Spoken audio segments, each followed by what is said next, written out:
थोड़ा निश्चिंत रहेंगे तो वो बीमा कराएंगे तो ये फायदा है।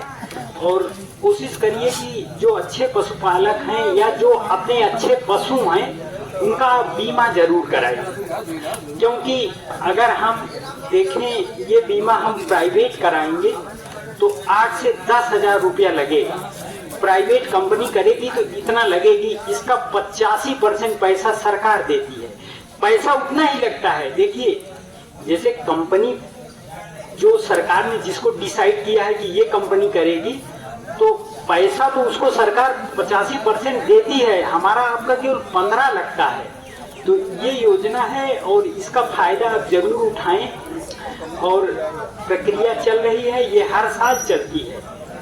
जो प्रक्रिया है जैसे 1 साल का आप बीमा कराए और डेट निकल गई तो अगले बार उसको रिन्यू करा लीजिए।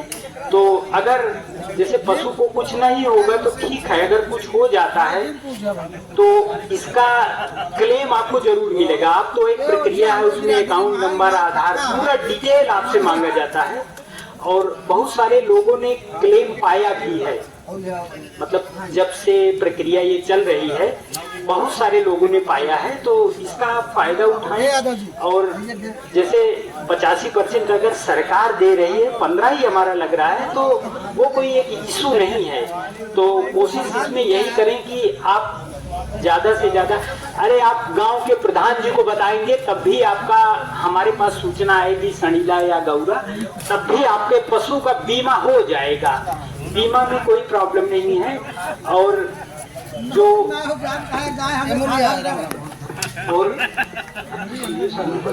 और सर ने जो योजनाएं बताई हैं वो ऐसा चल रही हैं और हम लोग बेसिक लेवल पे हैं। जब भी सेवा का मौका देंगे तो हमेशा ऊपर।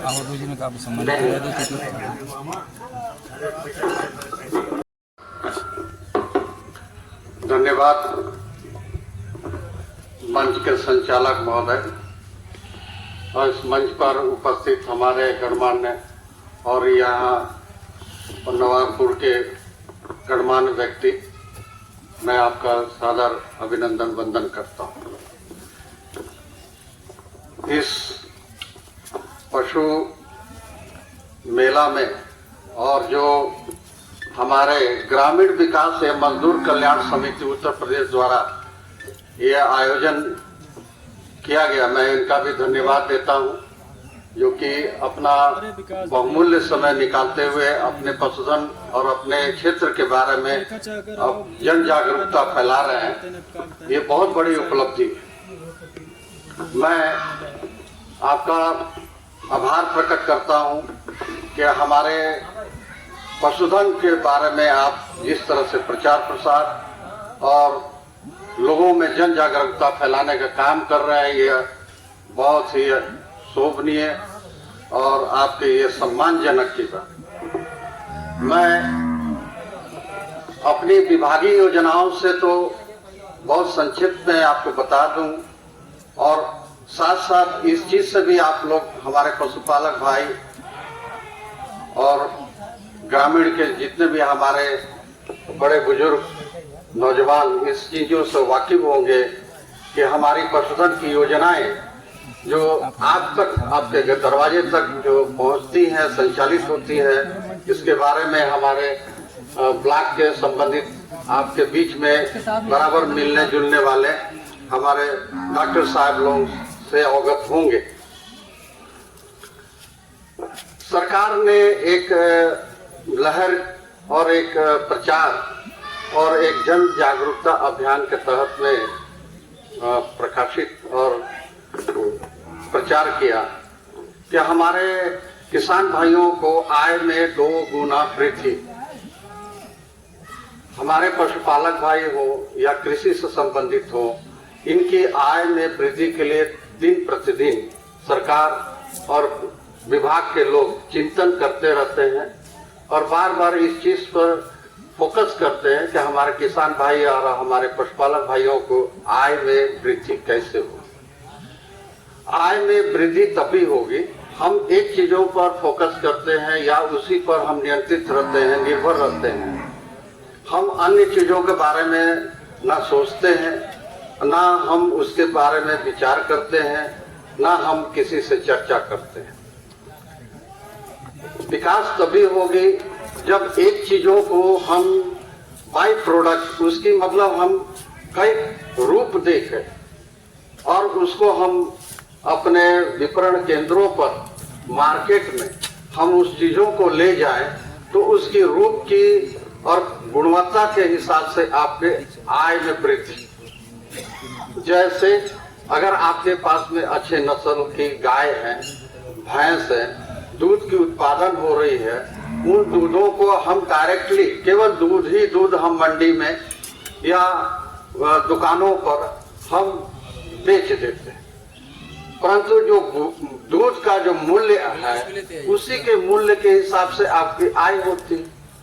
और उन दूधों को हम बाई प्रोडक्ट के तौर पर तैयार करें, जैसे खोआ हुआ, पनीर हुए, मक्खन हुए, मलाई हुए इत्यादि, इस चीजों को हम तैयार करते हैं और तैयार करके हम संबंधित अपने विपणन केंद्रों पर, व्यापारियों के पास या संबंधित अपने जहां आपके निर्धारित केंद्र है वहां आप सेल करते हैं, तो उसमें विभिन्नता के हिसाब से आपकी आय में वृद्धि हो।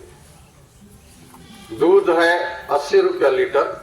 कल्पना करिए कि आप खोआ बनाते हैं, पनीर बनाते हैं, मक्खन निकालते हैं, घी निकालते हैं, तो उसकी दूध से ही आपके नाना प्रकार के प्रोडक्ट तैयार होने के बाद में उसकी अलग अलग मूल्य हो जाए।